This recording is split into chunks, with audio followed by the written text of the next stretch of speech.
The only thing necessary for the triumph of evil is for good men to do nothing. Edmund Burke.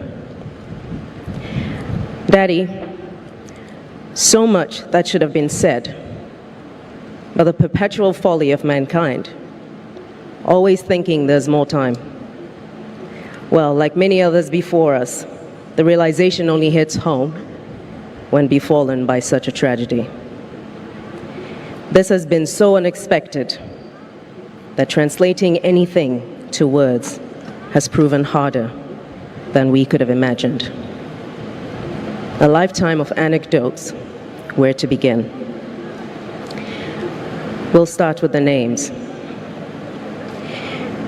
You were the earthly possessor of the name Jeremiah, whose mission covered some of the most turbulent and tumultuous decades in biblical history.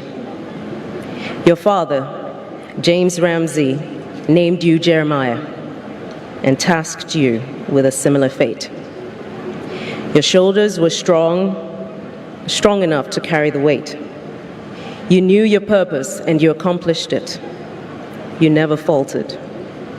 Courageous and daring in every way, you stayed true to the essence of who you are till your last day.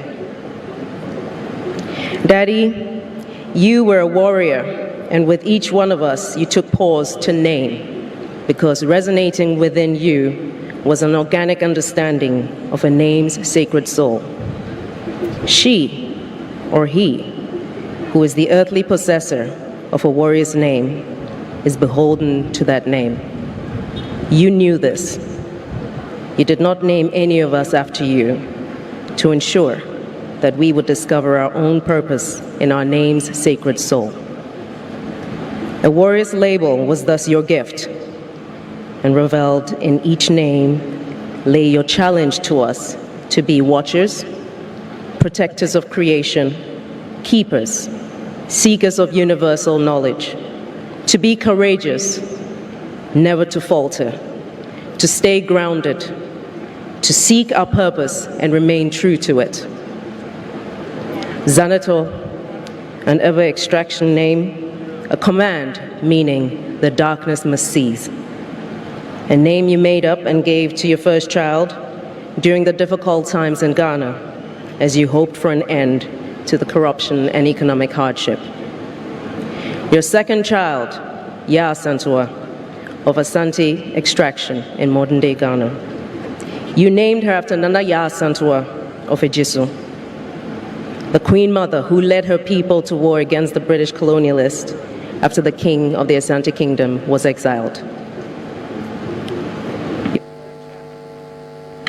Your third child, Amina, a name of Arabic extraction. You named her after the warrior queen, Amina of Zaria, in modern-day Nigeria, the first woman to become a ruler in a male-dominated society. She expanded the territory of the Hausa people to its largest borders through conquest and opened up trade routes, amongst others.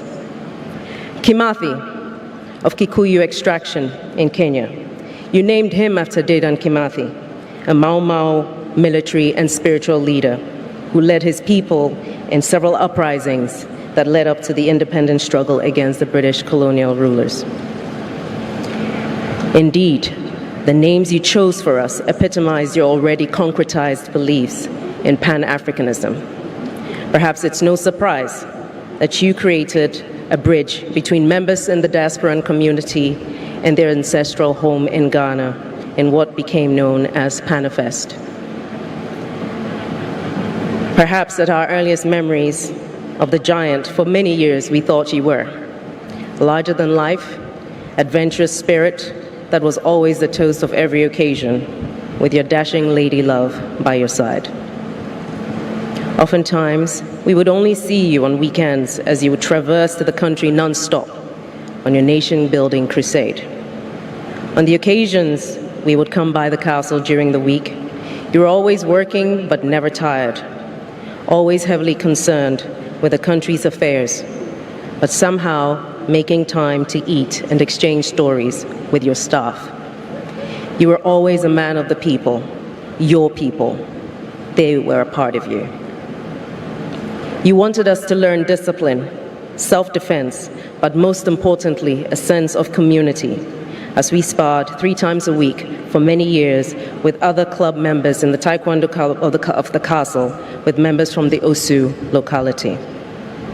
You taught us all to drive, first on your lap, when our fingers could barely grasp the steering wheel, and with time in the Accra plains and in Akuse over the weekends. You introduced us to water sports and, of course, your second love, flying. In all your lessons with us, there was no time like the present. To learn, to live, to experience the wonder and majesty of the Creator by conquering fear, mastering your skill, and trusting that you were created to do. You excelled at reinforcing that age was no restriction to boldness and adventure when you learned how to skydive after age 50. You were an artist at heart. Your portrait pencil sketches, but a preview of your natural talent. Your craftsmanship saw you recycle disposed bits of parachute and plane parts to construct all manner of furniture and decor in the house, reflective of yours and your wife's artistic abilities. You were highly intuitive and perceptive and spent time with each of us separately and collectively to impart your lessons on everything, ranging from logic and reasoning problems and spirituality to global geopolitics and more.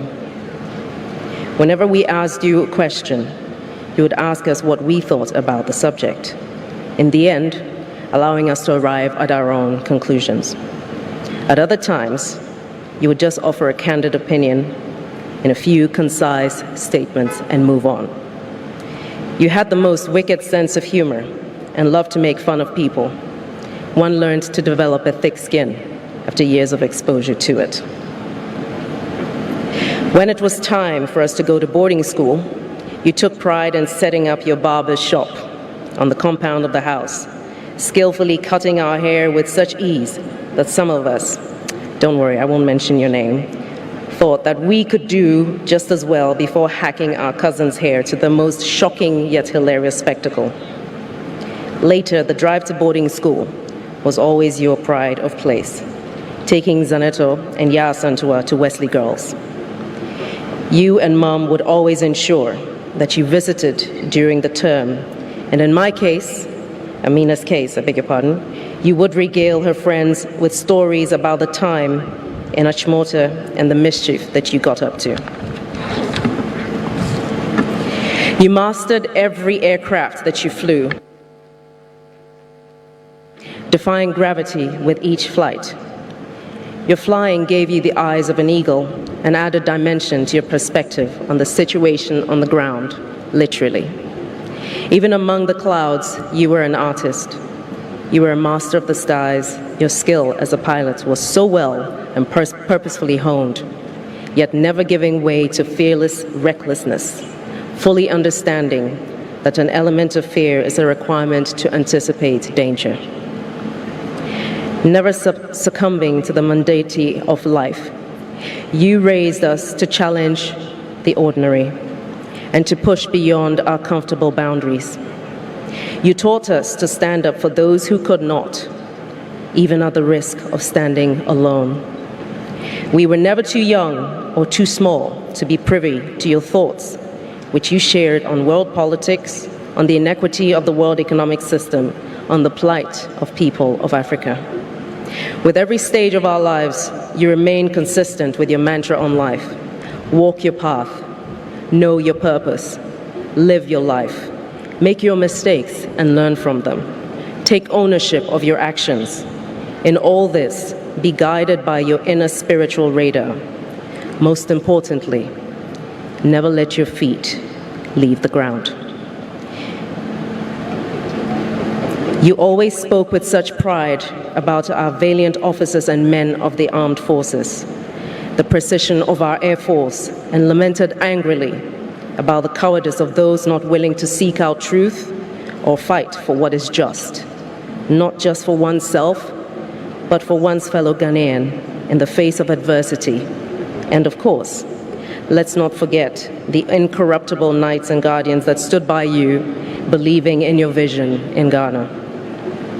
Whatever your faults, whatever your shortcomings, you always thought about the health and well-being of others before yourself.